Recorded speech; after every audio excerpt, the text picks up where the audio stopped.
আজকে আমি চাঁদপুর নিয়ে কিছু কথা বলবো। চাঁদপুরের মানুষগুলাকে নিয়ে কিছু কথা বলবো। আসলে চাঁদপুরের মানুষগুলা এমন একটা মানুষ যে তাদেরকে আপনি কখনো ভুলতে পারবেন না। তাদের সাথে একবার মিশলে তাদেরকে কখনো ছাড়বেন না।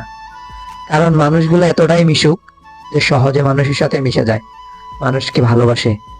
আমার একটা ভাই আছে চাঁদপুরের, ওর সাথে আমি মিশি, আমার অনেক ভালো লাগছে। এবং কি আমি চাঁদপুরের যত আমার ফ্রেন্ড লিস্টে যারা আছে সবাই আমাকে অনেকটাই ভালোবাসে, অনেকটাই সাপোর্ট করে। তো আমার বাড়ি কুমিল্লা, আমি ভালোবাসি চাঁদপুরের মানুষগুলা। চাঁদপুরবাসীর মানুষগুলা যারা আছেন অবশ্যই কমেন্ট করে বুঝাই দিবেন আপনারা কত ভালো মানুষ। আসলে যারা মিশছে আপনাদের সাথে তারাই জানে আপনারা কেমন, আপনারা কতটুকু বুঝেন মানুষকে। আসলে চাঁদপুর নিয়ে বললে শেষ হবে না কথা।